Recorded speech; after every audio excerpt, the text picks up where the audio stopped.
안녕하세요. 저는 40대 초반에 중학생 아들 하나를 키우고 있는 주부입니다. 항상 남들의 사연을 들으며 안타까워만 했지 이렇게 제 이야기를 보낼 거라고는 생각 못했는데 떨리고 묘한 감정도 드네요. 사실 저도 40이 지나면서 주위 친구들이 하나둘 이혼하고 혼자 사는 경우가 늘어나기는 해서 이혼에 큰 거부감은 없었어요. 그래도 저는 나름대로 무던한 성격이라 남편에게 큰 기대도 없고 같이 나이 들면서 잘 살 수 있을 거라 생각했는데 착각이더라고요. 다들 공감하시겠지만 결혼이라는 게 어디 남편이랑 둘만 잘 산다고 평화롭게 계속 유지할 수 있는 건가요? 아들도 중학생이라 손이 덜 가겠다. 이제 좀 편하게 지내보나 싶었는데 웬걸. 갑자기 시모가 시부랑 싸우고 저희 남편에게 의지를 하기 시작하면서 제 결혼 생활을 넘어 인생이 아주 실타래 꼬이듯 꼬여버렸습니다. 어릴 때부터 말괄량이 소리를 들을 만큼 털털하고 대찬 성격인 저와 달리 시모는 아주 여성스럽고 작은 말에도 상처받는 여린 성격으로 신우 3명을 낳고 얻은 귀한 막내 아들에 대한 사랑도 지극해 신혼 초부터 저와 알게 모르게 부딪히는 일이 많았어요. 그래도 제가 워낙 무딘 성격이라 알고도 모른 척하면서 큰 트러블 없이 10년을 지내왔는데요. 공무원 생활하던 시부가 정년 퇴직을 하고 집에 눌러앉으면서 시모와 사사건건 부딪혔고 그 여파가 저희 집에도 몰려오게 됐습니다. 그렇게 이혼까지 하게 됐는데 창피해서 어디 말도 잘 못하겠고 답답하던 찰나에 이렇게 사연 듣던 곳이 생각나 이야기를 올려봅니다. 부디 많은 분들이 제 답답한 하소연에 귀 기울여 주셨으면 좋겠어요.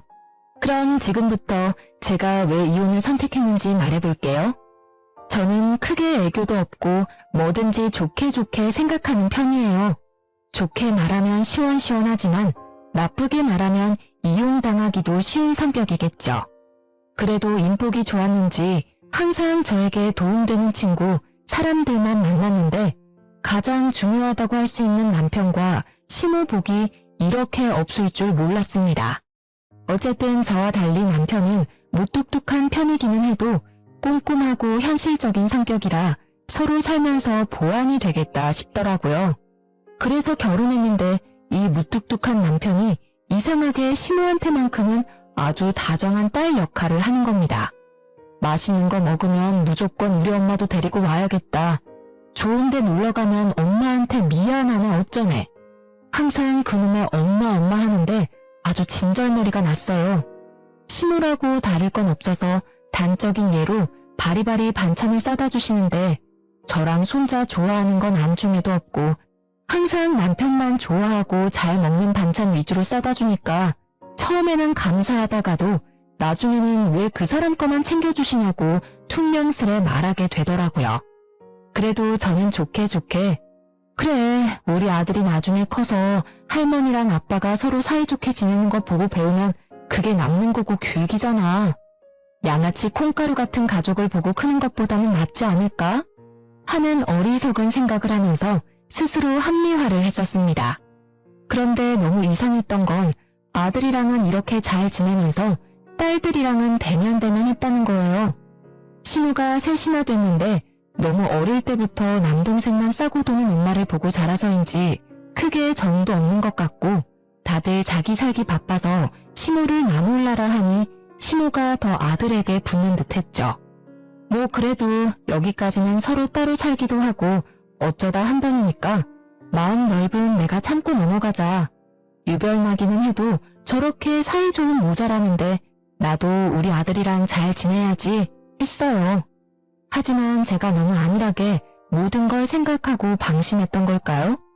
언제부터인가 시모가 저희 집을 찾는 빈도가 너무 많이 늘고 와서도 하루 이틀 자고 가면 안 되냐면서 빌붙는 횟수가 잦아진 겁니다.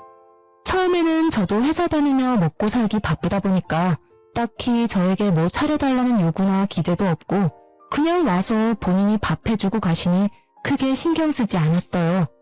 그런데 이런 일이 너무 잦아지니까 무딘 저도 불편하더라고요.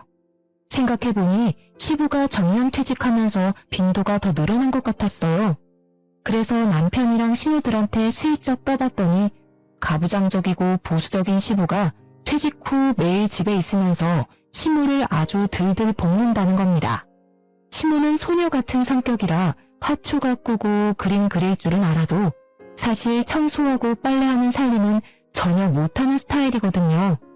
그런데 매일 같은 공간에 있으면 아무리 사이좋은 사이라도 서로 단점이 보이고 지적질을 하게 되고 그러잖아요. 딱 시부랑 시무가 그래서 한번 눈에 거슬리니까 서로 다투고 시부 잔소리에 시무가 못 견뎌 집을 나오고 했던 거더라고요. 그렇게 하루 이틀씩 시모가 저희 집에 피신하듯이 와서 편하게 있다가 화 풀고 돌아가는 날이 반복되던 어느 날이었어요. 야근하고 돌아온 집에서 남편이랑 같이 있는 시모를 보고 저 진짜 기절 초풍하는 줄 알았습니다. 시모가 평소에 들고 오던 짐가방보다 더 큰 무슨 이민가방 같은 걸 들고 소파에 앉아 있는 겁니다. 어머, 어머니, 이게 다 뭐예요? 여보, 무슨 일이야? 여보, 엄마 가출했대.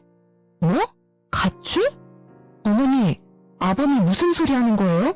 아버님이랑 싸우셨어요?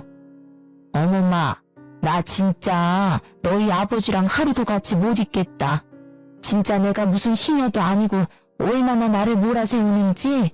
자기는 연금도 나오고 퇴직했으니까 쉬면서 대접받겠다 이 소린데 나도 같이 늙어가는 처지에 영감탱이 수발까지 들랐는데 내가 그 소리 듣고 가만히 있을 수 있겠어? 나 너무 자존심 상해.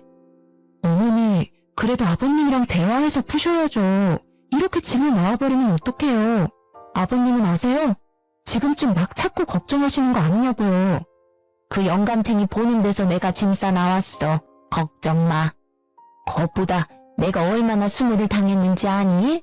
매일 집에 둘이 있는데 밥 줘라, 물 줘라, 빨래해라, 청소해라.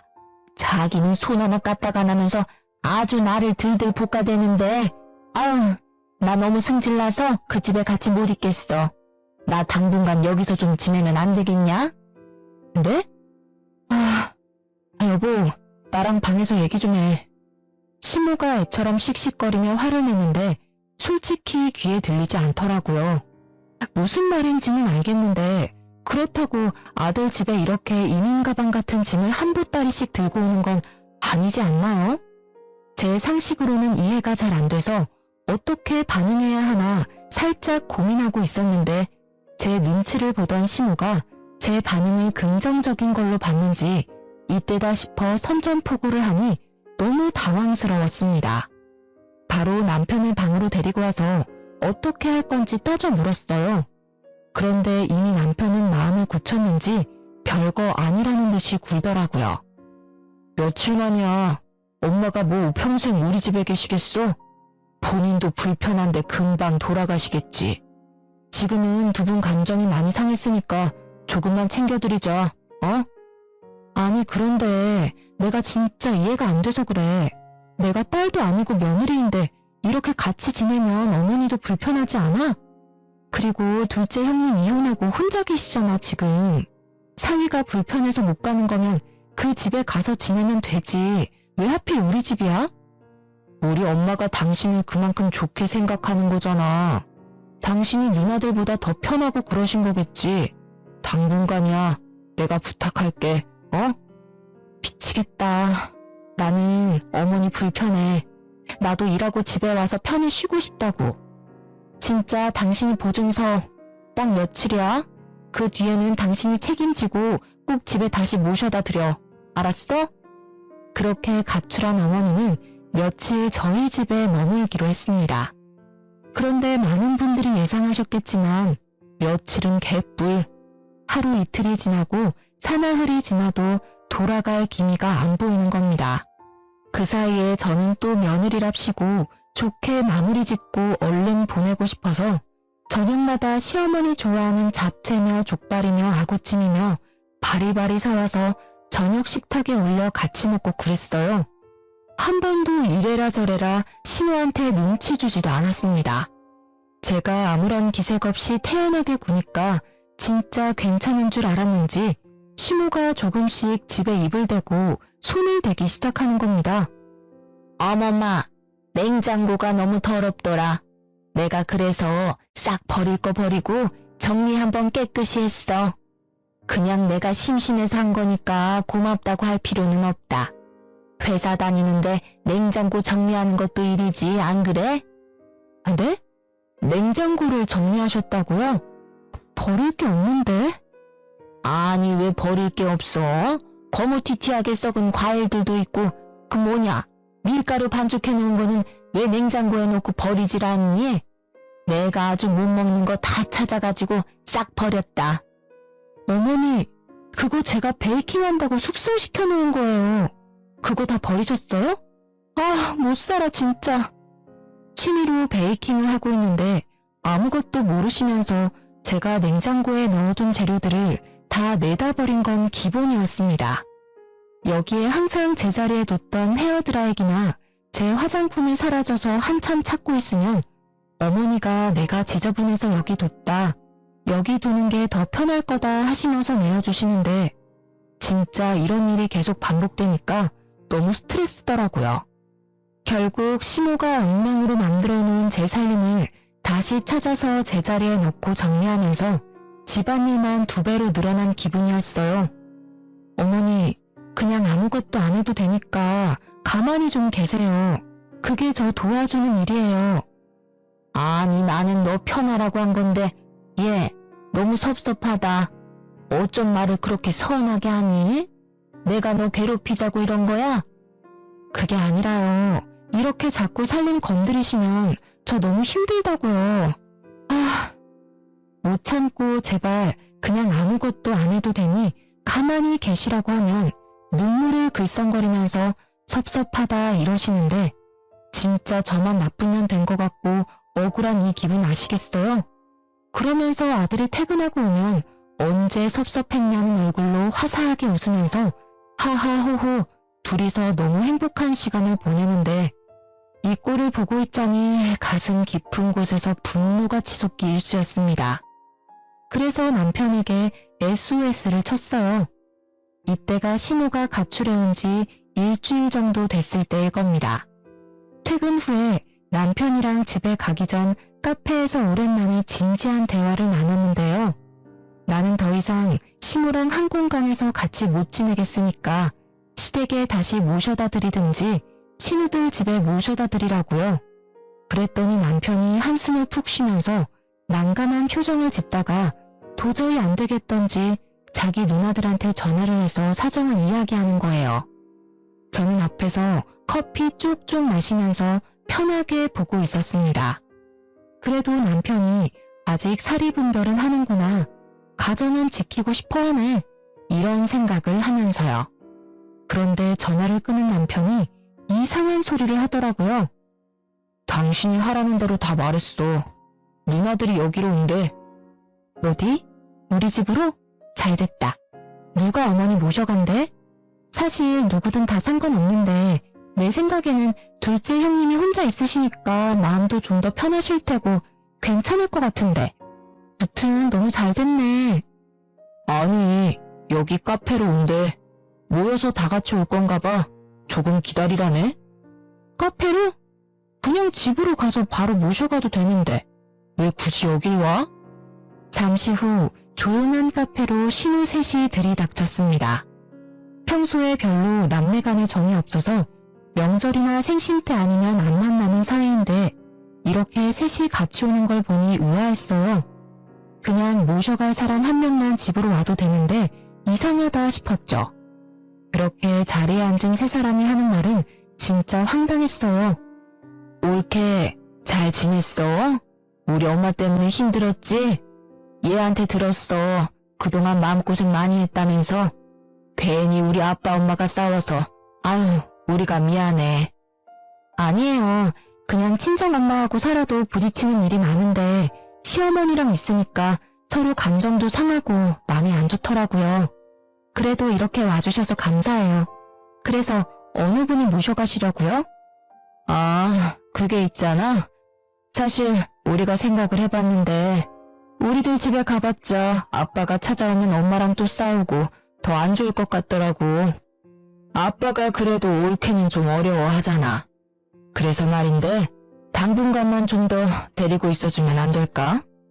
아주 셋이서 제 손을 부여잡고 눈물까지 막 글썽이는데 진짜 조용한 카페라 다들 저를 쳐다보는 것 같고 기분이 이상하더라고요. 이러려고 우르르 몰려왔나 싶어 황당하기도 하고 남편을 쳐다보니 모르는 척 뒷짐지고 앉아있는 모습에 화가 나서 단호하게 나가야겠다 싶었습니다. 그래서 싫다고 하려는데 갑자기 신우들이 가방에서 흰 봉투를 하나 꺼내서 저한테 주는 겁니다. 이게 뭐예요? 우리도 배울 만큼 배운 사람들이야. 맨입으로는 안 맡겨. 매달 생활비 100씩 줄게. 응? 올케 애 키우면서 학원비 맨날 쪼들린다고 그랬잖아. 잠시 동안이라도 생활비에 보태줬어. 봉투 열어보니까 5만원짜리가 빼곡히 들어가 있더라고요. 보통 제 부모가 다퉈서 따로 살고 싶다고 하면 차라리 돈 모아서 방을 하나 구해주거나 상황 되면 친아들 친딸이 같이 사는 게 맞지 않나요? 진짜 이 상황이 뭔가 당황스러우면서도 다들 형편이 좋은 것도 아닌데 이렇게 돈까지 모아서 주는 걸 보니 얼마나 부모가 불편하면 이러나 싶기도 하고 남편이랑 싸워도 갈 데 없는 시무를 생각하니까 딱한 마음도 들더라고요. 굳이 돈 때문은 아니었지만 이런저런 상황을 생각하니 또 바보 같은 제 마음이 약해져서 조금만 더 참아보기로 했어요.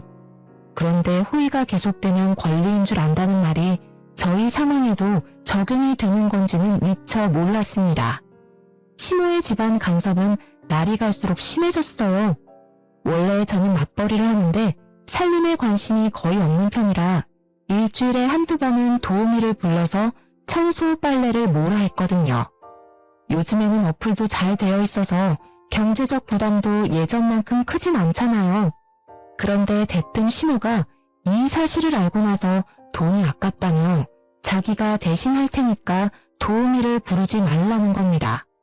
저도 생각해보니 시모가 굳이 한다는데 집에서 뭐라도 하고 싶은가 보다 싶어서 알겠다고 그러시라고 했어요. 그런데 앞서도 말했듯이 시모는 소녀 같은 성격이라 살림에는 젬병이었고 그것 때문에 시부랑 많이 다퉜잖아요. 저희 집에서도 다를 건 거의 없어서 오히려 제가 하는 것만 못하는 상황이라 청소며 빨래며 제대로 되는 게 없더라고요. 매일 입어야 하는 블라우스나 와이셔츠가 세탁된 게 없어 아침마다 발을 동동거렸고 식탁에 말라붙은 양념 자국을 며칠씩 보기도 예사였어요. 그래서 다시 도우미를 부르겠다고 했는데 굳이 자기가 하겠다며 돈 아깝다고 고집을 부리는 시무를 보니 속이 답답하던 거 있죠. 심지어 부부싸움이나 중학생 아들 양육 문제에도 입을 대기 시작하더라고요. 부부가 살다 보면 사소한 문제로 싸우기도 하지 않습니까? 저희도 예외는 아니라서 투덜거릴 때가 있었는데 방에서 말다툼을 좀 하고 있으면 귀신같이 엿듣고 들어와서 남편 편을 드는데 진짜 빡치더라고요. 눈치껏 빠지고 못 들은 척도 좀 해줘야 하는데 전혀 그런 게 없었어요. 그저 우리 아들. 남편도 만년 제 편이 집에 있으니 저한테 더 기고만장하게 굴고 재수가 없더라고요. 중학생이 된 아들 교육 문제에도 어찌나 입을 대던지. 제가 알아서 학원에 잘 보내고 있는데 이상한 정보들을 주워와서 과외를 시켜라, 소수정예 학원을 보내라, 우리 형편에 맞지 않은 훈수를 두니까 중간에서 진짜 미쳐버릴 지경이었습니다. 도중에 몇 번 남편에게 이제 한계라고 말을 했는데 처음에는 미안하다, 좀만 참자, 저 자세로 나오더니 나중에는 익숙해졌는지 어쩌라고 하며 화까지 내더라고요. 진짜 어이가 없어서 기싸대기를 한 대 때리고 싶었어요. 그래서 아예 많은 사람들이 모인 날에 터트려야겠다 싶었는데요. 마침 며칠 뒤에 시모 생일인데 때가 때인지라 그냥 집에서 시켜 먹자면서 시누들이 모두 저희 집으로 온다더라고요.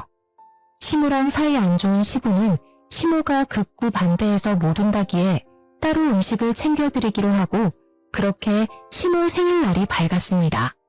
오랜만에 모인지라 음식도 양껏 시켜 먹고 화기애애한 분위기였어요. 그래서 분위기가 무르익었을 때쯤 입을 열었습니다. 제가 생각해봤는데 어머니 저희 집에 오래 계셨잖아요. 언제까지 아버님이랑 이렇게 떨어져 계실 수도 없고 더 늦기 전에 두 분 사이 좀 푸셔야 하지 않겠어요? 네 아버님이랑은 한시도 같이 있기 싫다니까. 그 영감탱이 하는 말 듣고 있으면 귀에서 진물이 날 지경이야. 내가 여기서 너 살림도 도와주고 하잖아. 너 편하게 일하라고 내가 어디 밥 차려달랬니 빨래를 해달랬니? 내가 다 하잖아. 그냥 나는 여기 방 한 칸만 좀 쓴다니까. 아니 어머니는 지금 너무 흥분 상태라 말이 안 통하니까 여보나 형님 말씀 좀 해보세요. 저 큰맘 먹고 지금 말하는 거예요.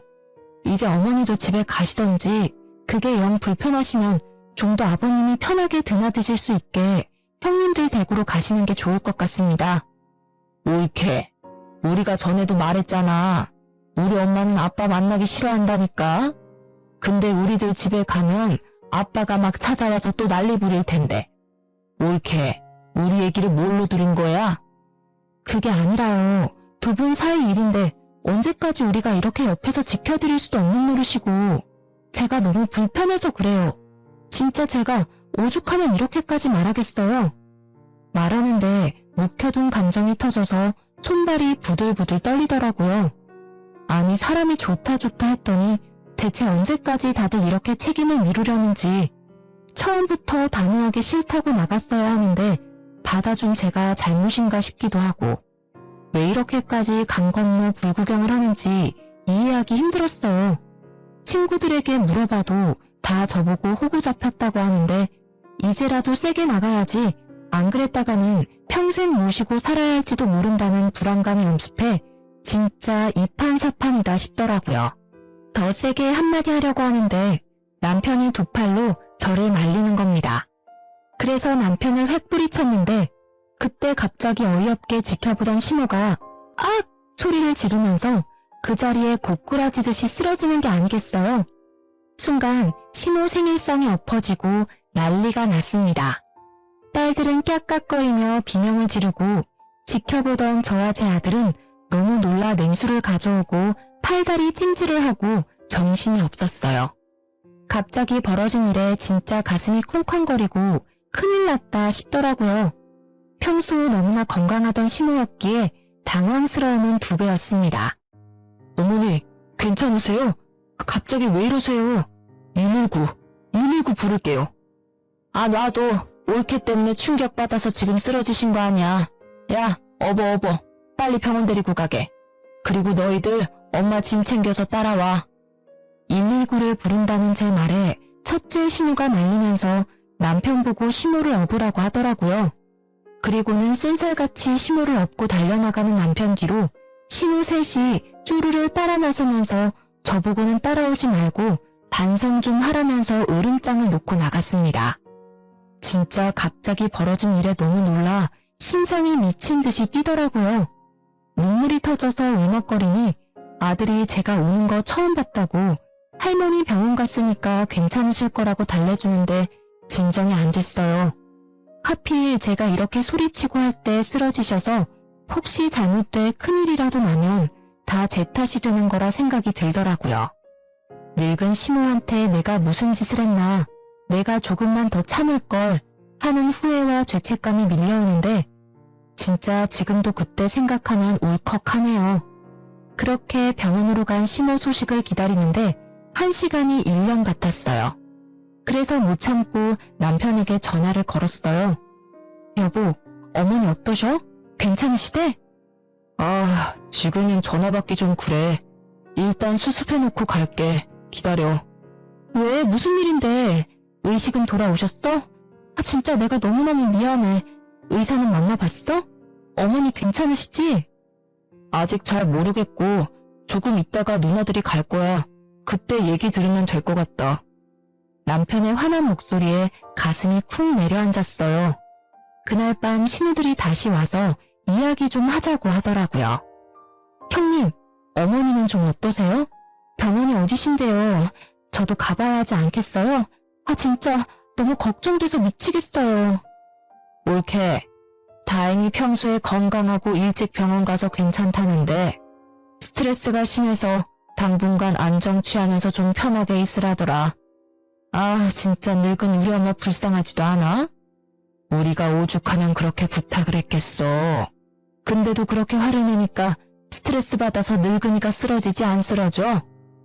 저는 그냥 너무 답답해서 그런 건데 이렇게 쓰러지시기까지 하실 줄은 몰랐어요. 어쨌든 엄마가 옳게도 힘들었을 거라고 이해를 하더라. 우리 엄마 그러고 보면 참 대인배야. 나 같으면 가만 안 있었을 텐데. 무튼 제발 부탁 좀 할게. 우리 엄마 올케 때문에 이렇게 쓰러졌으니까 회복할 때까지만이라도 좀 봐줘. 아들 있는 데가 제일 맘 편하다는데 우리가 뭘 어떡하겠어? 결국 저만 희생하면 되는 문제더라고요. 시모가 제 이야기 듣다가 쓰러진 건 맞는 거고 병원에서도 스트레스 때문에 안정을 취하라 했다는데 아들 집이 세상에서 제일 편하다면 저로서는 할 말이 없는 거였습니다. 지금 생각해보면 정말 답답하고 억울한 일이지만 그 당시 돌아가는 상황에서는 빠져나갈 구멍이 없어 보였어요. 이게 가스라이팅이라는 걸까요? 아무튼 그렇게 시모는 그대로 다시 병원에서 돌아와 집에 눌러앉게 됐는데 다시 건강을 찾은 안색이라 너무 감사하더라고요. 더 큰일이 없어서 다행이라는 생각도 들고 한동안은 시모도 제 눈치를 보고 저도 시모 눈치를 보면서 답답하지만 서로 터치하지 않게 노력하는 일상을 보냈습니다. 하지만 이미 너덜너덜해진 사이인데 그 위에 살짝 테이프 한 장 붙여놓는다고 다시 끈끈해질 수 있겠습니까? 참자 하면서도 계속 머릿속에 시모가 우리 집에 계속 있는 이 상황이 불합리하고 어이가 없다는 생각이 드는 겁니다. 아무리 생각해도 멀쩡히 시부가 있고 딸도 셋이나 있는데 하루 이틀도 아니고 벌써 몇 달씩 아들 집에 눌러앉아 있는 게 이게 합가가 아니면 뭔가 싶고 내가 지금 뭘 하고 있나? 정작 우리 친정 부모님은 바쁘다는 핑계로 얼굴 보고 식사한 지도 오래인데 진짜 가슴이 답답하더라고요. 평생 나보고 이렇게 살라는 것인지. 그래서 친구들에게 터놓으니까 세상에 이런 경우는 없다면서 너 같은 사람 어디 있는지 인터넷에 한번 글 올려서 물어보라는 겁니다. 사실 저는 SNS를 잘 하지 않는 편이었는데 친구들이 재밌다고 한 지역 커뮤니티 카페가 하나 있었어요.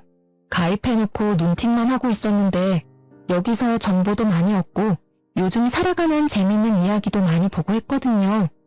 혼자서 끙끙 앓자니 이해해주는 사람도 없는 것 같고 힘들어서 익명의 힘을 빌려 인터넷에 글을 써보기로 했습니다. 제가 처한 상황을 처음부터 끝까지 줄줄 써내려가는데 진짜 제가 읽어도 어이가 없고 남의 일이라면 바보처럼 지금 뭐 하고 있냐고 보살이냐고 할 만 하더라고요. 그렇게 하소연하듯이 글을 적고 업로드를 했는데 회사 다니느라 한동안 써놓고 까먹은 글이 주말에 갑자기 생각났어요.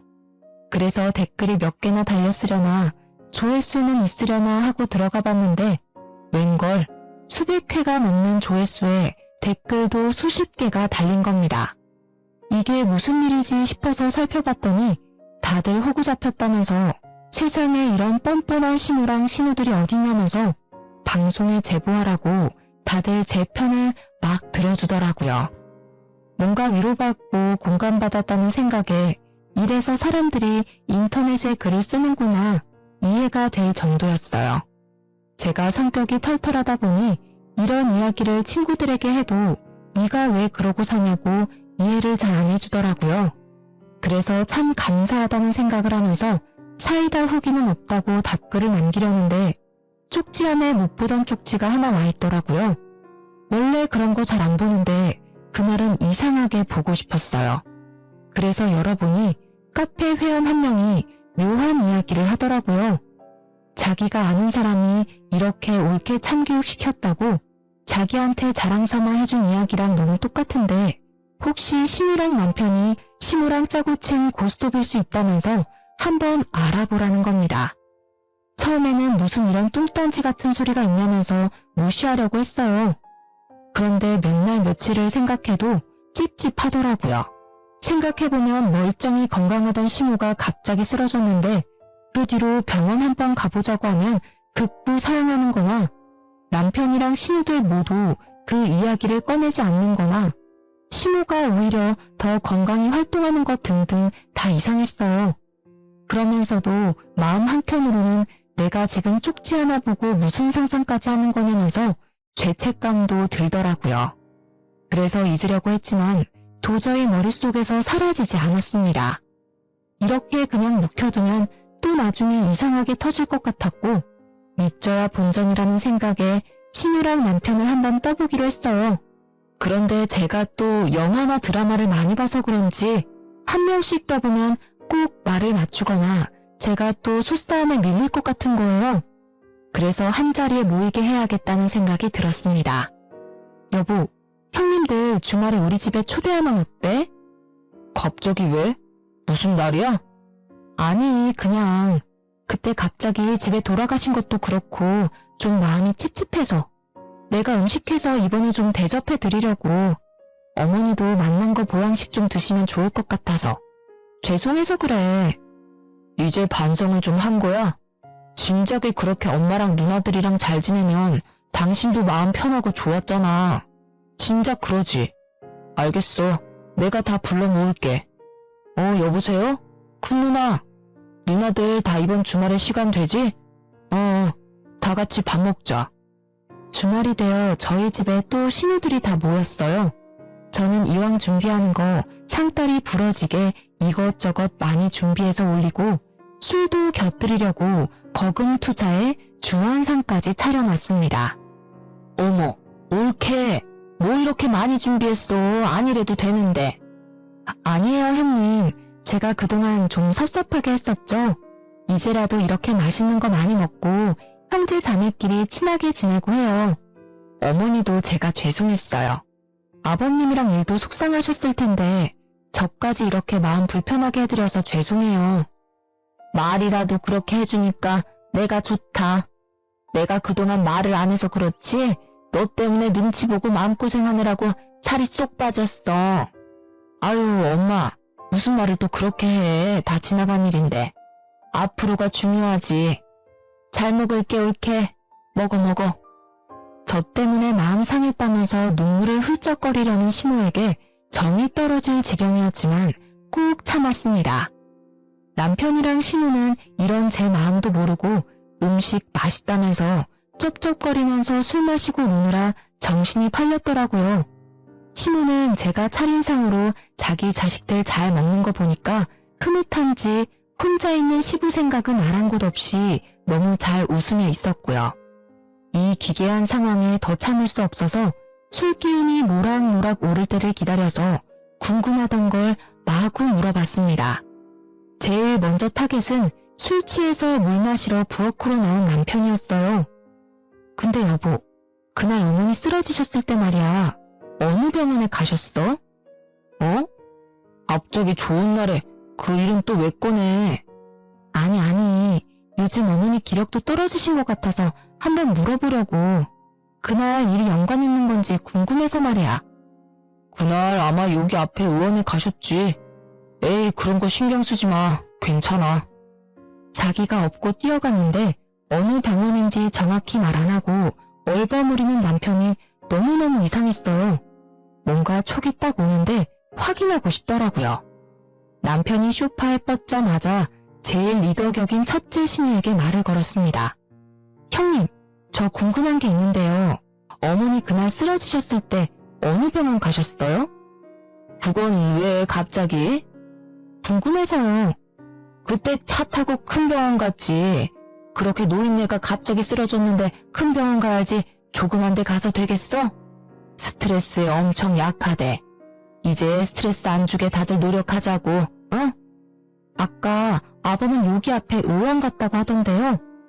아, 걔가 술 돼서 헷갈렸겠지. 그날 경황이 없기도 했고. 그게 왜? 옳게 지금 뭐 의심하는 거야? 에이, 그건 아니고요. 제가 어머니 모시고 다시 가보려고 해요. 요즘 깜빡깜빡 하시고 자꾸 기력도 없으셔서요. 아무튼 큰 병원 갔어. 됐지? 그리고 엄마 병원은 내가 데리고 갈 테니까 올케는 그냥 회사나 열심히 다녀. 나는 또 뭐라고? 네, 라고 말은 하고 다음날 바로 시모를 모시고 큰 병원에 갔어요. 제 눈으로 직접 확인을 해야 이 찝찝함이 풀리겠더라고요. 시모에게는 같이 영양제 하나 맞고 오자고 했습니다. 그렇게 신우가 말한 큰 병원에 가서 저는 초진, 시모는 한 번 왔다고 하니 재진 접수를 넣었어요. 그런데 시모가 온 기록이 없다면서 오신 적이 있냐고 묻는 겁니다. 그래서 몇 월 며칠에 쓰러져서 와서 수행 맞고 하셨다고 했어요. 그랬더니 그런 기록이 없다면서 여기 병원이 맞냐고 하더라고요. 순간 너무 빡쳐서 시모를 뒤로 하고 첫째 신우에게 전화를 걸려다가 아니다 싶어서 둘째 신우에게 연락을 했어요. 그래서 똑같이 시모가 가서 진찰받은 병원을 물었습니다. 그랬더니 말을 맞췄는지 큰 병원이라고 당당히 말하더라고요. 왔던 기록이 없다고 하니까 당황한 듯이 얼버무리면서 언니한테 전화해서 물어보겠다고 끊는데 진짜 어이가 없었어요. 짜증나서 큰 신우에게 전화하니 계속 통화 중이라면서 전화를 돌리는데 셋째 신우는 그날 정신이 없어서 기억이 통째로 사라졌다는 헛소리까지 시전하니 그제야 정신이 번쩍 들더군요. 알고 보니 제가 너무 답답해하면서 시모를 어떻게든 보내려고 하니 남편이 시모 생일 전날에 미리 자기 누나들한테 이 상황을 귀띔해줬고 이야기를 들은 신우들은 시모랑 짜고 생쇼를 벌인 거였습니다. 아 진짜 사람을 기만해도 유분수지 이건 사기 아닌가요? 정말 속았다는 생각에 너무 화가 나서 손이 바들바들 떨리고 머리 끝까지 화가 솟구쳐서 토악질이 나올 지경이었습니다. 열이 받아 시모한테 집에 가서 얘기 좀 하자고 하고 남편에게 전화를 걸어 나 속인 거 다 아니까 당장 네 누나들 다 모아오라고 시켰습니다. 그날 밤 쭈뼛쭈뼛하며 들어올 줄 알았는데 세 신우 모두 고개 빳빳이 쳐들고 들어오더라고요. 아, 다들 미친 거 아니에요? 어떻게 사람을 이렇게 속일 수가 있어요? 내가 그렇게 우스워 보였어요? 나 하나 나쁜 년 만드니까 좋았냐고요. 사람을 기만해도 정도가 있지. 내가 그 일 때문에 얼마나 맘 졸였는데. 여보, 진정해. 어쨌든 일이 이렇게 된 건 사과할게. 그런데 당신 며느리잖아. 진짜 오죽하면 이랬겠어 우리가. 당신이 조금만 봐주면 되는데 그걸 못 봐주니까 이런 일까지 벌인 거 아니야? 당신이 제일 나빠. 그놈의 오죽하면. 딸들은 그럼 뭐 하는데? 말해봐요. 딸들은 어머니 자식 아니에요? 어머니가 불쌍하고 안타까우면 당신들이 들여다보고 챙겨야 하는 거잖아. 왜 나한테 다 떠넘기는 건데? 아니 올케, 진정 좀 해. 화난 건 알겠는데 그래도 말은 가려서 해야지. 지금 말 가려할 정신이 있을 것 같아요? 내가 진짜 지금 욕이 튀어나오려고 하는데 꼭 참고 있는 거니까 그것만 알아두세요. 알아요? 너무 그러지 마. 우리도 할 말은 있어. 우리가 그래서 그때 생활비 하라고 돈 줬잖아. 그거 받을 때는 좋다고 봤더니 이제 와서 왜 이래? 진짜 순간 너무너무 열받아서 참기 힘들었습니다. 바로 가방 안에서 수표 뭉치를 꺼내 신우들 얼굴에 하나씩 던졌어요. 자, 여기요. 그 잘난 푼돈 하나도 안 썼으니까 당장 가져가 이년들아. 올케 미친 거 아니야? 당신 그만해. 언젠가는 이런 날이 오지 않을까 싶어서 신우들이 100만 원씩 보내주는 생활비는 단 한 푼도 쓰지 않고 모아뒀습니다. 그리고 이 얘기가 나오면 돌려주려고 가방에 넣어놨던 거였는데요. 적반하장도 유분수지 이따위로 이야기를 하니까 곱게 줄 수가 없더라고요. 꼴에 지 누나들 건드리는 건 두고 못 보겠던지 이 와중에 남편은 저를 말리려고 달려들었습니다. 화가 너무 나서 그대로 남편 뺨을 한 대 갈겨버렸어요. 야, 어디서 하늘 같은 남편 뺨을 때려? 남편이 남편다워야죠. 마음 같아서는 뺨 100대라도 때리고 싶은데 제 손이 아까워서 참는 거예요. 그러자 시모가 사자후를 버럭 지르더니 그대로 고꾸라지더라고요. 순간 뭔가 싶었는데 거실 테이블을 피해서 옆으로 얌전하게 쓰러지는 걸 보니 이거 또 영국이나 직감할 수 있었습니다. 진짜 배운 게 도둑질이라고 이 상황에서도 자식들이 알려준 연기를 써먹는 걸 보니 진짜 내가 이런 사람들 사이에서 더 있다가는 제정신으로 살지 못하겠구나 싶었어요. 연기하지 마시고 얼른 일어나시죠. 바로 찬물을 가져와 시모 얼굴에 뿌렸어요. 찬물이 얼굴에 닿자마자 시모가 놀랐는지 비명을 지르며 일어나 그대로 주저앉고 울음을 엉엉 터뜨리더라고요. 그 모습에 남편과 신우들 모두 충격이 컸는지 그 자리에 서서 더는 저를 부르지 않았습니다. 미친년처럼 굴고 나니까 진짜 속이 시원하고 후련하더라고요. 왜 진작 이렇게 하고 싶은 대로 하지 않고 꾹꾹 참았는지, 진짜 참으면 나만 호구된다는 걸 뼈저리게 느꼈습니다. 좋은 사람이라야 좋게 행동하는 걸 인정해주고 고마워하지, 못된 인간들은 좋게 대해줘 봤자 지 잘난 줄 안다는 걸 이제 알았어요. 그렇게 저는 남편이랑 지루한 공방을 거쳐 이혼을 하게 됐습니다. 상호 간의 신뢰가 가장 중요한 혼인생활 간에 시댁 식구들이 힘을 합쳐 저를 기만하고 정신적인 피해를 어마어마하게 입혔으니 모든 책임은 이걸 방관한 남편에게 있는 거였죠. 지금은 매달 아들 양육비를 받으면서 살던 집에 살고 있는데요. 사춘기 아들도 어느새 철이 들었는지 제가 그동안 남편과 시모 사이에 껴서 힘들어했던 것과 신우들의 속임수까지 다 알게 되면서 엇나가지 않고 오히려 저를 다독여주면서 힘내라고 해주네요. 남편은 시부 혼자 사는 집에 시모를 모시고 들어가 셋이서 같이 살고 있다더라고요. 그런데 들리는 소문에는 허구한 날 시모랑 시부가 싸워서 남편이 말리다 못해 주위 이웃들이 경찰까지 부르는 등 동네에서 골칫덩어리 민폐 가족이라고 합니다.